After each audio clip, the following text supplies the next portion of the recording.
Welcome viewers, you are watching Tube Science Learning Academy. Tube Science Learning একাডেমির official YouTube চ্যানেলে তোমাদের প্রত্যেককে স্বাগত জানাই।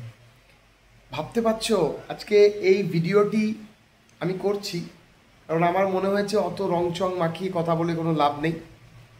আমি আশ্চর্য হয়ে গেছি যে দেখো, যারা অযোগ্য, সুপ্রিম কোর্ট যাদেরকে অযোগ্য বলে দাবি করেছে, তাদেরকে যখন সিঙ্গেল বেঞ্চ বললো না, সুপ্রিম কোর্ট বলেছে অযোগ্যরা যাতে বসতে পারবে না বা বসবে না, তখন তারা তবু অযোগ্যদেরকে বসতে দিল সুপ্রিম কোর্টের রায়কে অমান্য করে দিয়ে। সিঙ্গেল বেঞ্চ বলল না, সুপ্রিম কোর্টের রায়কে আপনারা কোনো ক্রমে অমান্য করতে পারবেন না, আপনারা অযোগ্যদের বাদ দিন, আপনারা গেজেট নোটিফিকেশান ঠিক করুন।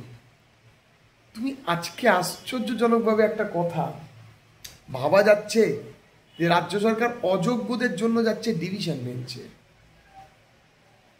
মানে কত বড় নিচ মানসিকতার পরিস্থিতি না থাকলে এই রকম হয় না যে যারা অযোগ্য বলে ট্রিটেড, যারা টাকা দিয়ে চাকরি পেয়েছে, যাদের কোনো মেধা ছিল না, প্রমাণিত অ্যাজ পার সিবিআই, তাদেরকে নিয়ে রাজ্যের এত উৎকণ্ঠা, এত ভালোবাসা, সত্যি অকল্পনীয়। ভিডিওটা দেখার পর বা ইনফরমেশনসটা পাওয়ার পর আমি নিজে মন থেকে একটা কথাই ভাবছি যে কি চলছে রাজ্যে, রাজ্য সরকার কি চাইছে। রাজ্য সরকার কি নোটিফিকেশান বলে দিতে পারে যে আমি অযোগ্য ক্যান্ডিডেট, আমার কাছে মেধার প্রয়োজন নেই, মেধার বশীভূত হয়ে তার পরিপ্রেক্ষিতে যদি কোনো কিছু দেয় আমি সেগুলো সাদরে গ্রহণ করব। আমি আশ্চর্য হয়ে যাচ্ছি যে এত এত অযোগ্যদের পুরো টান কেন আমাদের রাজ্যের, আমাদের মাননীয়া। আমি তো আশ্চর্য। As a creator, as a teacher, as a student, as a educator, আমার এটা মনে হয়েছে যে এটা কি নতুনদের সাথে একটা বিশাল বড় বেইমানি না।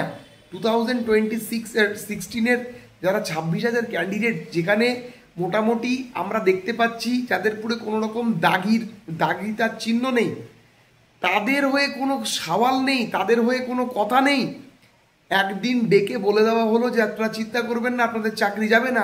এখন তাদেরকেই বলছে আপনারা পরীক্ষায় বসুন, আমরা রিভিউ পিটিশন ফাইল করছি।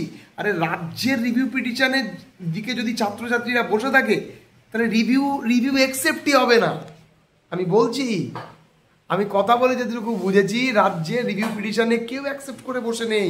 রাজ্যের রিভিউ পিটিশনে যারা রাজ্য রিভিউ পিটিশন করে বাঁচাবে এই ভাবনা চিন্তায় যারা কেউ বসে নেই, এবং ওরাও জানে যে রাজ্যের টানটা কোথায়, কেন রাজ্য সরকার তো তড়িঘড়ি করে পরীক্ষা নিচ্ছে। মানলাম, সব মানলাম, ওবিসি কেসের সমস্যা রয়েছে, সুপ্রিম কোর্টের অর্ডার রয়েছে, এত কিছু বিভ্রান্তিমূলক তত্ত্বের মধ্যেও তুমি দেখো, আমি তোমাদের অনেকজনকেই বলেছিলাম যে দেখো, আজকে একটা কথা ভাবো, অযোগ্যদের যদি রাজ্য সরকার এইভাবে প্রোটেক্ট করে, পরবর্তী থেকে কেউ অর্থ দেওয়ার আগে 2 মিনিট ভাববে না কি হয়েছে।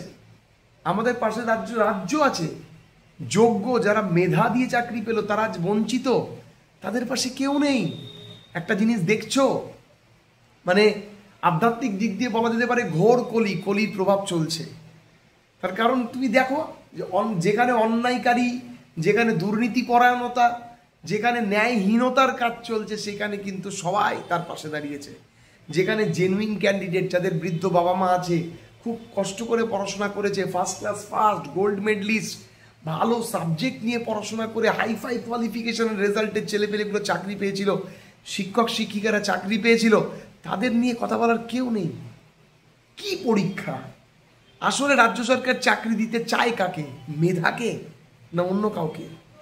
বরাবরের প্রশ্ন আমি বারবার বলছি, যদি এগুলো ডিভিশন বেঞ্চে আবার গেছে, ডিভিশন বেঞ্চ তো আবার প্রত্যাখ্যিত করবে, আবার সুপ্রিম কোর্ট যাবে। দাগিদের ছাড়া পরীক্ষা নেওয়ার কথা চিন্তাই করতে পারছে না রাজ্য সরকার, এর থেকে উঠে আসছে। দাগিদের ছাড়া পরীক্ষা নেওয়ার কথা চিন্তাই করতে পারছে না রাজ্য সরকার। এর থেকে নক্কারজনক, দুর্ভাগ্যজনক পরিস্থিতি হতে পারে না। যাই হোক, আমি ভিডিওটি করলাম, আমার মনে হয়েছে ভিডিওটি করা উচিত, যে অনেকজন এই বিষয়ে আমাকে মেসেজ করছিলে, তো তো যাই হোক, দেখা হবে আবার কোনো ইন্টারেস্টিং টপিক নিয়ে। যদি কেউ কোনো ইনফরমেশনস পাই ডেফিনেটলি তোমাদের জানাবো। সব শুভরাত্রি।